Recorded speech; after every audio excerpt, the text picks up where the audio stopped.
Kisah seorang anak muda di zaman tabi'in dulu. Anak muda ini terkenal dengan tampannya, postur tubuh yang kekar, ya, jalur nasabnya yang suci, kaya raya, dan soleh.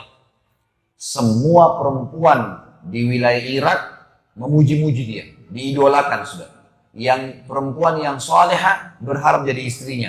Perempuan yang fasikah, yang buruk imannya, ini berharap berzina dengan dia. Penawaran selalu datang ke anak muda ini, zina.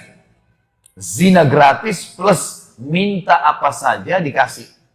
Mau minta emas, mau minta kereta kencana, apa saja, yang penting mau berzina. Selalu dia tolak.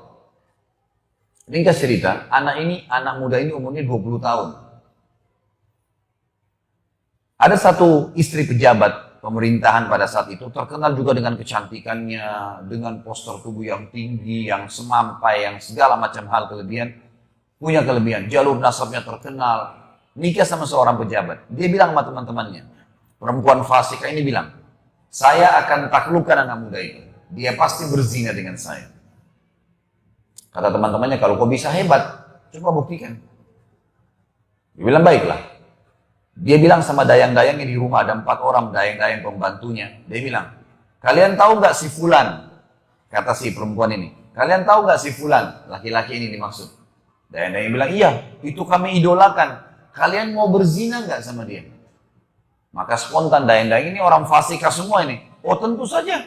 Jangankan berzina, berdampingan aja sudah kami merasa sebuah prestasi, apalagi berzina. Kata majikannya, saya akan berzina dengan dia. Dan kalau saya berhasil, saya akan berikan kalian kesempatan berzina dengan dia. Tapi kalian harus dukung saya. Baik, apa yang kami harus lakukan? Kebetulan rumah anak muda ini, Bapak Ibu sekalian, rumahnya dia dengan masjid, ngelewatin rumahnya si perempuan ini. Jadi 5 waktu sholat kalau ke masjid pasti lewat rumahnya orang ini, rumah pejabat ini. Perempuan fasikah ini menunggu, dalam kisah ini dikatakan suaminya sampai safar, tugas negara. Dia tahu kapan safar suami, dan zaman dulu teman-teman orang kalau safar itu bisa sampai 3 bulan. Karena memang tidak ada transportasi kayak kita sekarang, nggak ada pesawat, orang naik kuda. Bisa hidup, bisa mati gitu.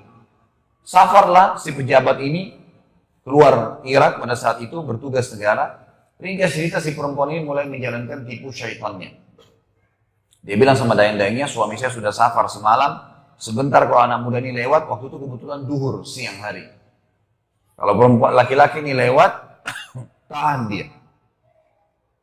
Dan kalian keluar bilang, di dalam rumah kami, sambil kalian menangis-nangis, Tuhan kami sedang sakarat, akan meninggal dunia. Suaminya nggak ada laki-laki. Tolonglah. Kalau dia masuk ke dalam rumah, jebak dia. Maka dayang bilang, baiklah. Lewatlah si anak muda tokoh kita ini. Kemudian dayang ini keluar, tiba-tiba buka pintu, nangis-nangis. Tuhan saya di dalam lagi sakarat dan tolong bantulah.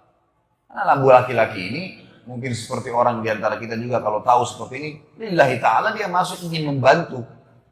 Karena ini juga orang-orang pada tahu orang lewat di situ. Begitu masuk ditutup pintu, kata dayang-dayang ini sama tuan rumahnya sekalian, kamu sekarang sudah terjebak dalam jebakan kami.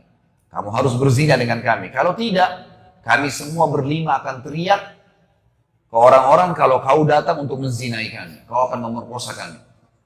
Jadi dijebak untuk berbuat zina. Ini bukan orang seperti seseorang di antara kita sengaja mampir ke tempat zina atau ngerayu perempuan. Perempuannya yang minta 5-5-nya. Zina gratis di sini. Plus lagi si tuannya bilang apa? Kalau kau zina dengan saya, maka apa saja yang kau minta saya kasih. Mau minta emas, mau minta kereta kencana, kalau kita sekarang mobil mewah, minta apa saja. Yang penting zina dengan saya. Plus kapan saja kau butuh zina, datang ke sini. Digodain dengan minyak wanginya, dengan penampilannya, dengan kata-katanya. Laki-lakinya anak muda selalu tegar. Dia mengatakan, hai fulana, bertakwalah kepada Allah. Allah maha melihat. Allah tahu nih. Kamu jangan bermaksiat kepada Allah dan jangan kau khianati suamimu. Berbahaya, hukuman Allah akan datang. Tidak mau terpengaruh. Perempuan ini sudah masuk di benaknya pikiran syaitan. Yang terakhir teman-teman sekalian, anak muda ini berdoa kepada Allah.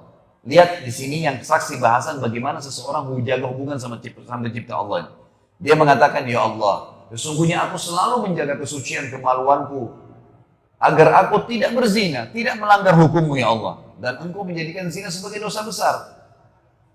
Sekarang aku dijebak untuk berzina, maka selamatkanlah aku dari jebakan syaitan ini. Allah punya cara teman-teman sekalian. Yang terjadi adalah anak muda ini rasa mules tiba-tiba. Dalam kisah yang dikatakan. Jadi perutnya tidak enak, sakit, mau buang air besar. Lalu dia bilang sama perempuan ini, perut saya sakit. Memang apa adanya? Saya mau buang air. Kata si tuan rumahnya, itu kamar mandi WC di sana. Kamu silakan selesaikan aja kamu, keluar tetap zina sama kami. Anak muda ini masuk ke WC sambil berpikir, dia sambil buang air. Subhanallah, kisahnya begitu. Setelah buang air, muncul ide dia. Sebagai pertolongan dari Allah, dia ambil kotorannya. Anak muda ini bersih sekali. Wangi, bersih, orangnya gagah. Tidak pernah begini. Tapi tiba-tiba muncul idenya, dia ambil kotorannya sendiri, lalu digosok di bajunya. Sedikit, tidak banyak. Begitu dia keluar dari kamar mandi WC, si perempuan ini lihat. Perempuan ini orang kaya, biasa bersih, biasa wangi. Lihat kotoran di badan. Kok kamu begini, jorok sekali kalau bahasa kita. Dia bilang, saya begini sekarang. Inilah saya. Maka tuan rumahnya bilang sama dai-dainya, keluarkan laki-laki ini dari rumah saya. Karena saya tidak pernah temukan laki-laki sejorok dia. Nggak mungkin saya mau berzina sama orang begini. Maka laki-laki tersebut keluar teman-teman sekalian. Begitu depan pintu orang ini, sujud syukur kepada Allah karena tidak jadi berzina.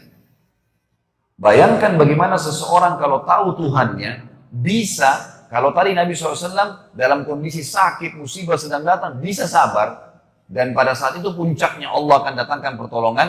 Orang anak muda ini diajak berzina gratis, bisa dapat dengan menikmati mereka. Dapat lagi hadiah-hadiah, bisa dia tinggalkan karena tahu bagaimana menjadi hubungan dengan Sang Pencipta Allah.